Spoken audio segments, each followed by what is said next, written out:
Hey, good morning, good evening, good afternoon, wherever you're listening from.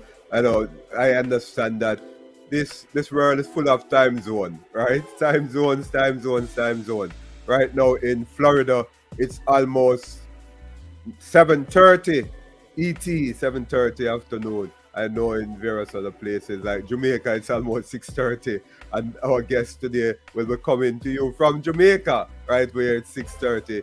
And we're going to be discussing a very, very important topic today. It's really a sort of a sad, but glad topic because this mother had realized that her child was diagnosed with a disorder, a challenge, and it's corrected, and that's cool. And we're going to be talking about that and the pessimism, the optimism, the whole diagnosis and prognosis. She has commendation for a number of doctors here in Florida and a number of individuals who have rallied around her to just ensure that she get things done. And I'm going to be letting her into the studio soon. But we just celebrate Mother's Day a few weeks ago, and it's really important that this mother get the commendation that she deserves because of her commitment to ensuring that her daughter, go through the surgery and recover well. And it's very important. This is Canute Exploration, your topic in a podcast. I am Dr. Canute White. I'm going to let my guest into the studio. Gooden Williams. Hi, Dr. White. What's up? It's nice to have you on Canute Exploration, your topic in a podcast. I see you smiling, but I know that a couple months ago you weren't smiling. Oh no, thanks for having me. Of course, I was not smiling a couple months ago, Mr. White. Yeah, that's cool.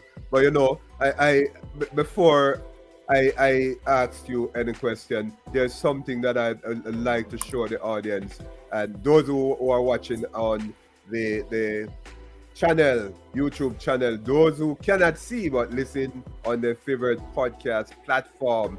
It's really amazing to see the journey that this child, your daughter, came through. It's like those persons who are mathematically inclined. I don't know, I'm a figure phobic person. Look, this is like a 360 degree, right? Not totally, but half of a circle, the spine. It's like Dr. White is like, the one on my right, that one was taken the end of August last year. And then the next one on my left, that one was actually taken in March of this year.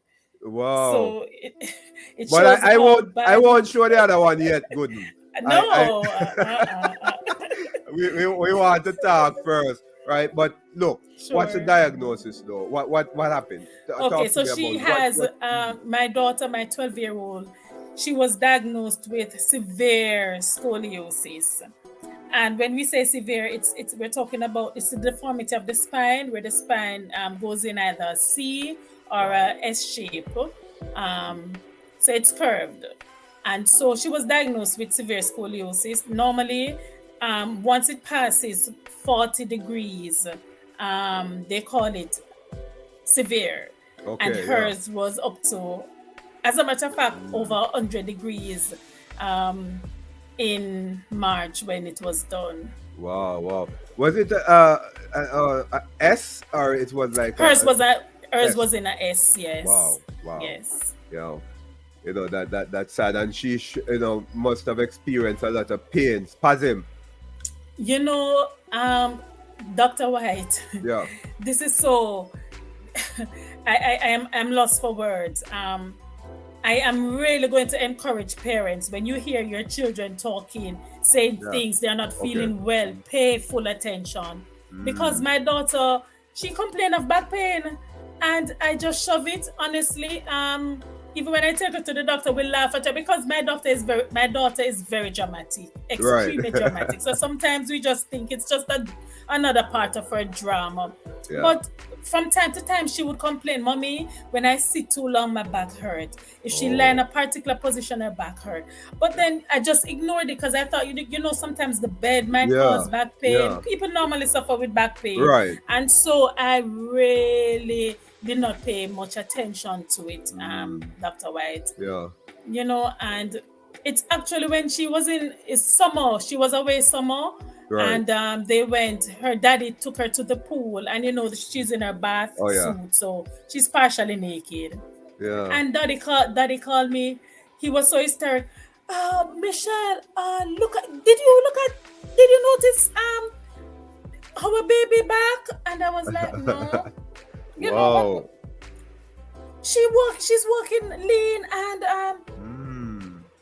she has a hump in her back. I was like, no, I never noticed it. Yeah. And it is sad, because I'm the one who she's living with. Yeah. And for him to find it out, I really give God thanks. God thanks for that. Yeah, let's commend him. Yes. Yeah, that's cool, Mr. Williams. But before that, we look at before she was diagnosed. We just talk about that. But I know you might have had some pessimism, initially.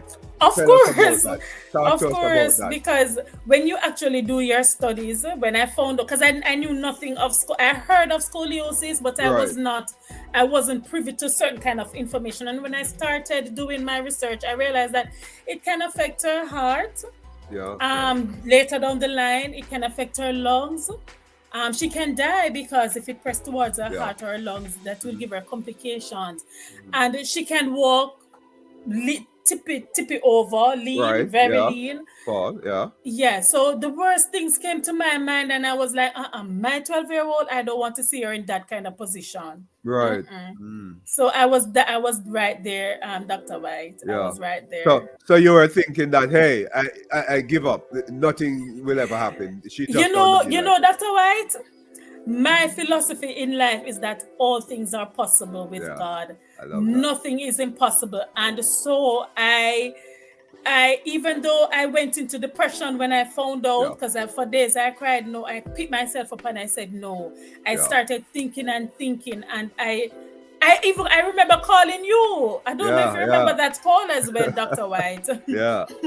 But then I went to my supervisor at my workplace, and I said, I have to apply for leave. At that time of the year in October, you're not entitled to leave as a teacher. Your leave starts either September or January. And I said, I have to do this. I have to. And I took it on myself. I was at the point where I'm telling myself, it doesn't matter what, I have to find some help for my daughter.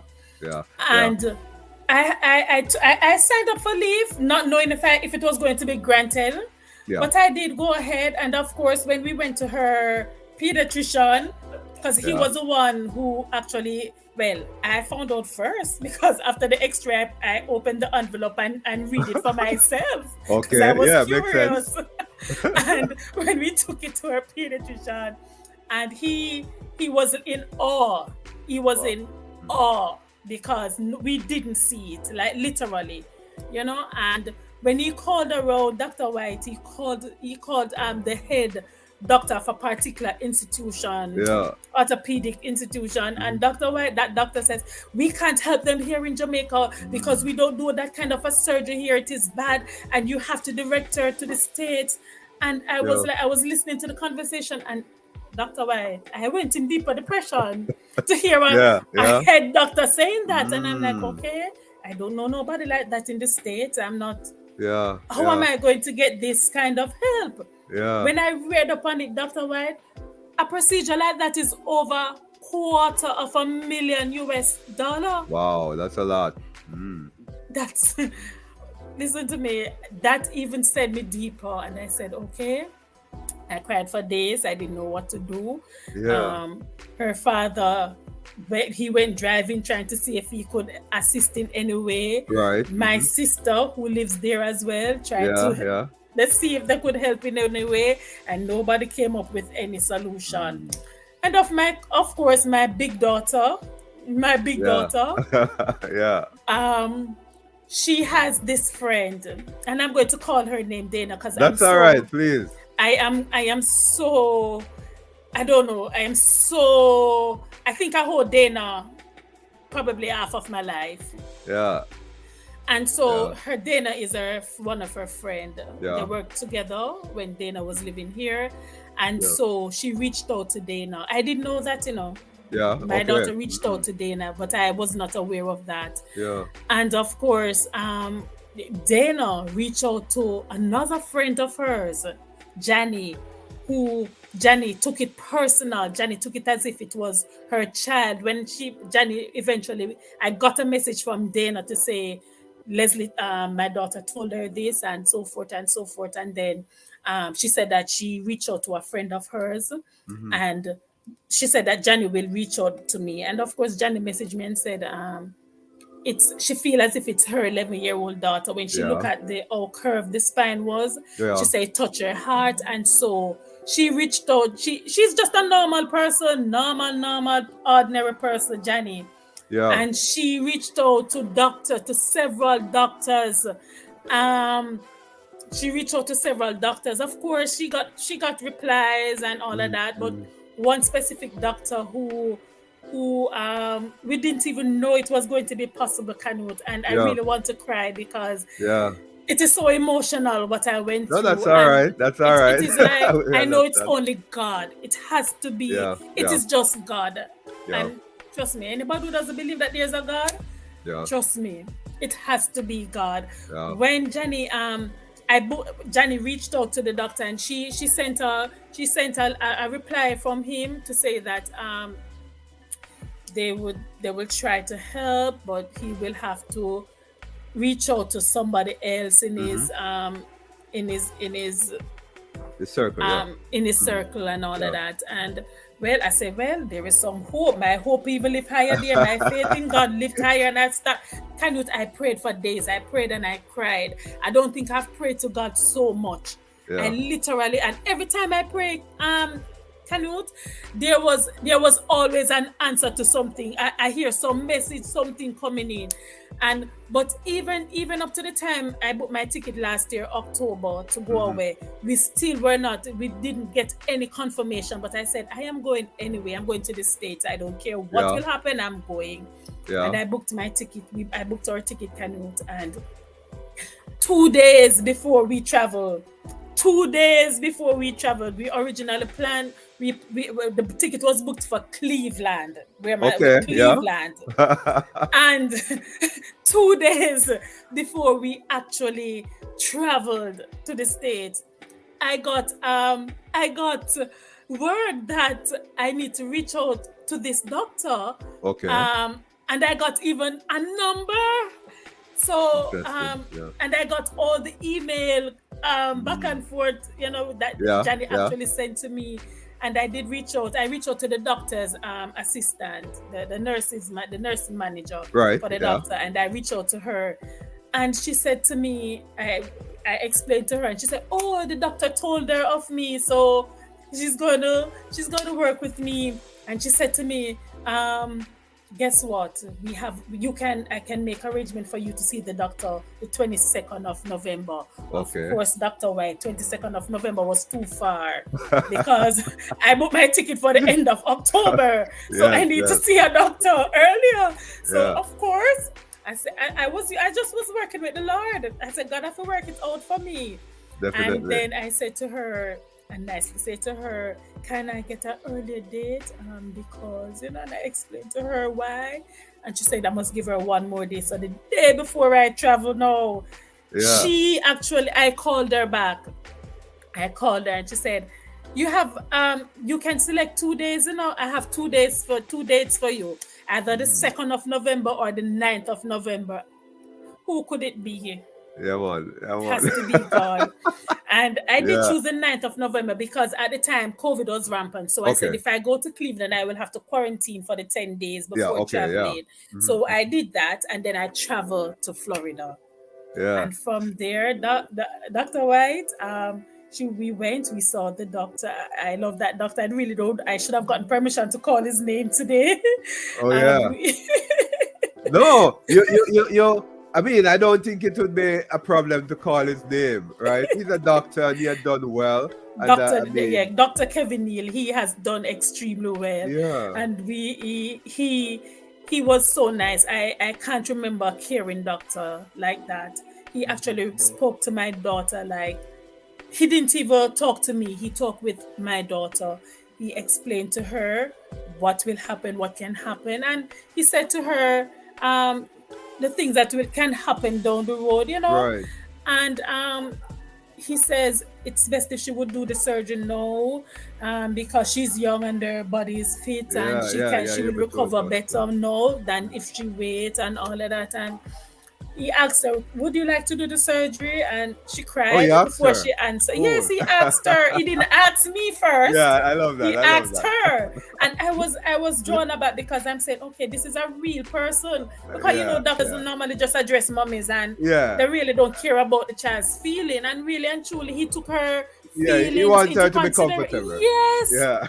And so when after she cried, and then she told him that she wanted to do it. But we didn't know what was going to happen from there. He didn't say to us that he's going to help in any way or anything. He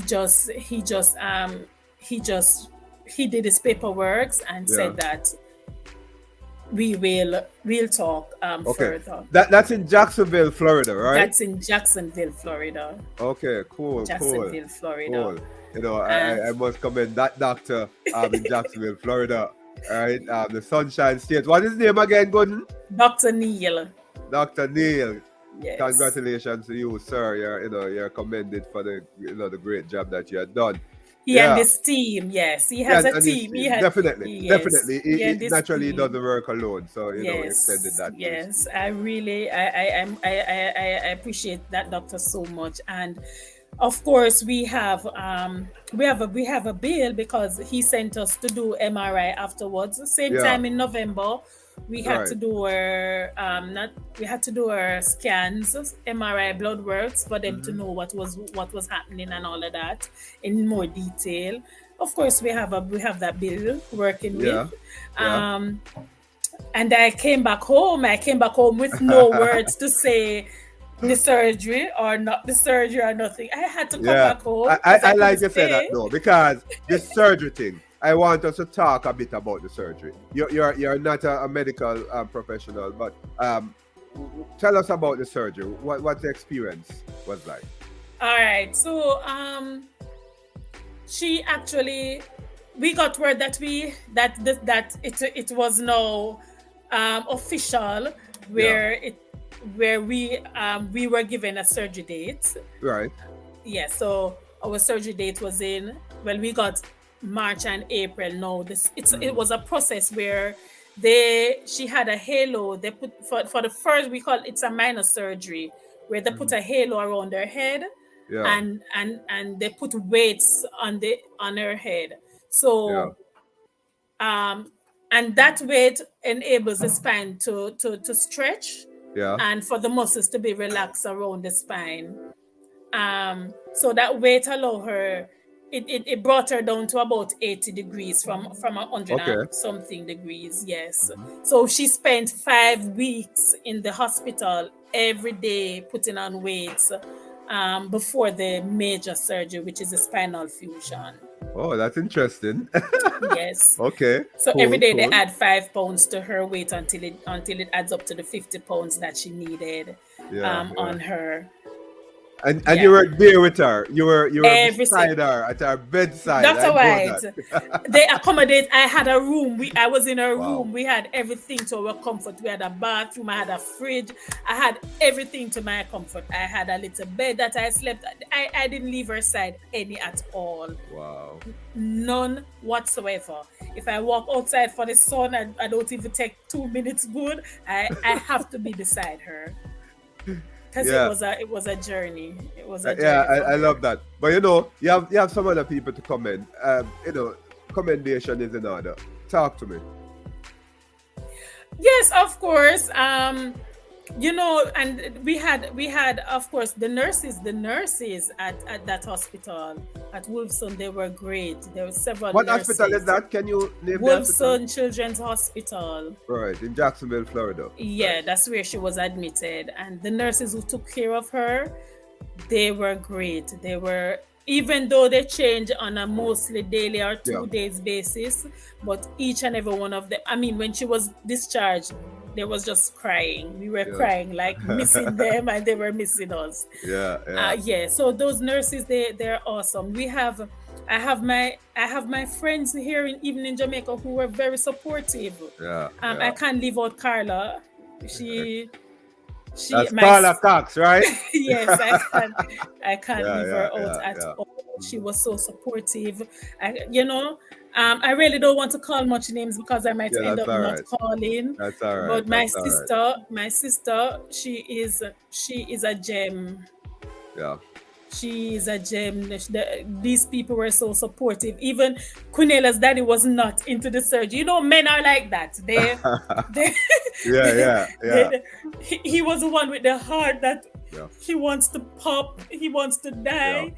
But he was actually there with us in the hospital for the entire week with her for the surgery. And but he cried. He cried several times seeing the state that she was in, even after surgery, because he was worried. He was really worried. But the support that he gave his daughter, it is commendable as well. Big up daddy. Big up daddy. Big up daddy. I love that. My mom was supportive, even though my mom is not fully mobilized, but her prayers, she gave me a prize. That's important. And there were other persons who were just there. They check on me thanks to some staff at Clancarty High School. They check in on me to find out if I'm Mrs. Matthews. There's some persons that Matthews one. There's some persons that did well. They did well, and I am really, really. I mean, I didn't know that you have persons who are like that. I must commend Clancarty High School. I know that they are able to rally around their peers. No matter what happened. I note that. I was associated with the institution. This is Canute Exploration. Your topic in a podcast. I am Dr. Canute White. Gooden Williams. Yes. That's cool. So, even my big daughter, I am calling her name. She might not want me to call her name, but Leslie, I owe a lot to Leslie because she was the one who reached out to Dana. And I'm going to tell you this, Dr. White. The people that Dana is her friend, but Dana is not my friend. I didn't even know Dana. Okay. When she had to send Dana a picture to pick me up at the airport. Dana and her husband took me in their house, Mr. White. They don't know us. They took us in their house. I mean, they treated us as if they knew us long before. Jenny, she come and she pick us up. I didn't know these people. I didn't know them. And that is why I'm saying it has to be God. It just has to be God. It has to be the powers that exist because, people, you don't know me. Why you want me? Why are you going to take me so long in your house? I was in Florida for 6 weeks last year, between November and December. I was in Florida for 3 months, basically, for the surgery. Even though I spent 1 month, 5 weeks in the hospital, the rest of the time was spent at Dana's house. And they took me in, and trust me, I owe it to those persons.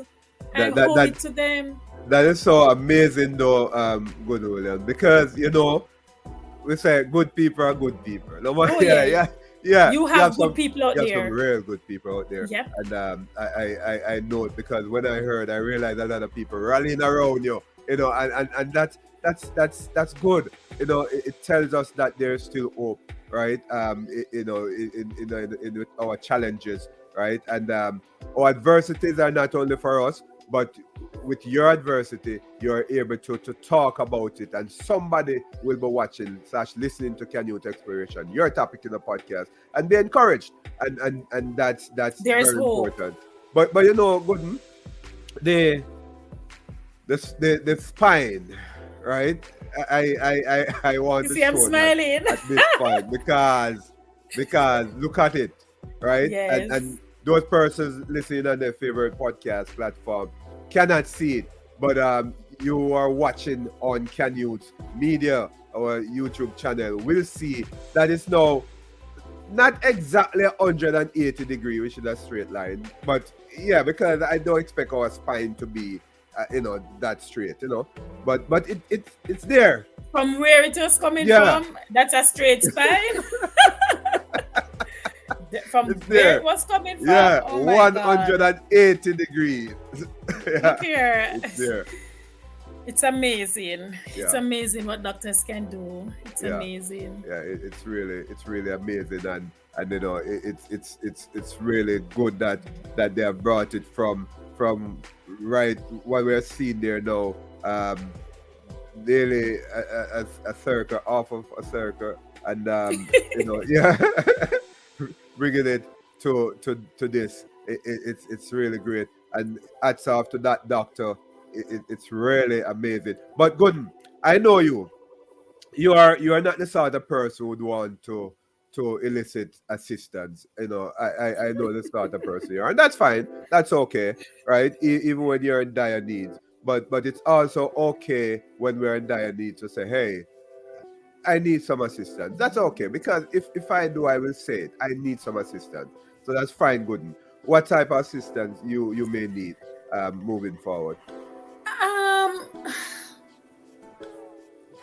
Dr. White, to be honest, I Yeah. don't even know what to say to you. Yeah. I don't even know what to say to you. Believe me. And I know Yeah. some stands that I really took. Yeah, It I was know, harsh I know. because you were one of them who said Gooden I should not have, but Yeah. But I'm gonna put you on the spot. You're gonna need some assistance, Gooden, right? And we'd like people in the diaspora, Jamaican diaspora, will see this. I usually connect my podcast to a number of diaspora, Persons. Facebook page and site, and people will see it. What can we do for you moving forward? There's Dr. White, honestly, there's nothing much. I mean, Yeah. I believe God. I was told that I have a bill. I think it's for the MRIs and the doctor visit that we had afterwards, because the surgery was done as a pro bono thoracic surgery. Yeah. But I am yet for them to confirm the amount. Yeah. So do you have any idea though what the amount may be? when they told us $40,000, but $40,000 US. No, that's fine. That's fine. Yes, but That's fine. I am yet to get that confirmation, because when you're paying out of pocket, it's definitely going to go down. Yeah. So I'm just waiting on them. I have nothing concrete about that as yet. Okay. So if anyone listening, anyone watching want to make a donation, how can that person do that? Make the donation to you? Straight up, Gooden. I know you, but I want you to tell us. I'm not really. Look here, Dr. White. If somebody wants to make a donation, Okay. No, you're they talking. can get in touch with you. I mean, yeah, I am not. You know me, you know my Yeah, stance when it I comes know, to but that. there are people who will hear this and would want to give something because despite the fact that you have that sort of principle, and that's fine. I understand. They might just want to support, and that's cool. So they can get in touch with me at wradio668 at gmail.com, and I will let Miss Good know, and we will, yeah, because I have to let you know, and we'll send on whatever to you. So through me they can do that. And Gooden Williams is saying that on Can Youth Exploration, your topic in a podcast. So whatever you send, Gooden will get it. But Gooden, you're going to need that support, whatever, financial, emotional, right? And sometimes, we just have to shut our eyes and just embrace the support, Gooden, right? Yeah, that's how life is, because, we love you, and we love your daughter, and we want to ensure that things go, because I always say to persons who come on this podcast who have challenges that, hey, it's not about them. It didn't happen because you put it on yourself. It happens, and it set you back, and that's how life is. And once we have that setback, we're going to need the sort of support, and that's cool. That's all right. Nothing bad about that. You understand? So I am encouraging those persons in diaspora who would want to support Miss Williams and her daughter to give some support. That's okay, right? Because it doesn't stop here. There's a prognosis, right? What's the prognosis? Let me ask you that. After all of this, what next in terms of the surgery? Well, she doesn't have to do another surgery any at all. She should see the doctor within 6 months. Because we have to do follow-up visits. He has to be in her life for another 3 years. Yeah. I told doctor that I might not be able to travel 6 months time, because that's a little bit quick. So I'll do the 1 year, because he says 6 months, 1 year, and then 1 year after again. So I definitely will have to take her back next year, 1 year after. Okay. Cool. But she doesn't have to do another. Yeah, she doesn't go have back to school. She started school already, but there are limitations though. Oh, yeah. Where she can't lift. She can't do no lifting at all. Nothing over 10 pounds. Okay. She has to wear loose fitting clothes. She can't wear nothing too tight around her waist or around her, because she has it's a cut from the neck down to the buttocks there. Yeah, but she's back at school. She has to have a roller bag. I have to be walking. I have to take her to her classroom with the load. But apart, she can take stairs, but she has to be supervised, because if she does, you don't want her to trip or anything like that. So we have to be very careful with her. Yeah. So there is proper accommodation at the school. And they have accommodated us. Supported, they are supporting us. Yes, I did have dialogue with the principal, and because even for this week, she didn't wear her uniform. I'm trying to get the uniform made though, with that is more comfortable on her. Yeah. That's important. That's important. Gooden Williams, hey, it's so nice to talk to you though, and to hear your story. It's a fascinating story, and it's encouraging, and persons listening / watching Can Youth Exploration, your topic in the podcast, will be encouraged by your story, and we wish you and your child all the best. And for the doctor commendation again, and the child father commendation, and those who have supported you from Jamaica, Clancarty High School, and your family who are living here, family members who are living here, at South. Thanks, Gooden, for coming on Can Youth Exploration, your topic. Thanks for having me. You're welcome. So that was Gooden Williams. You heard the story. Very interesting story, very encouraging, and I am sure that those of you who are able to support her, you heard the prognosis. Those of you who are able to support Gooden Williams and her daughter, you can come through me, right? Email me at wradio 668@gmail.com. wradio668@gmail.com. I am Dr. Kenute White. Thank you for listening.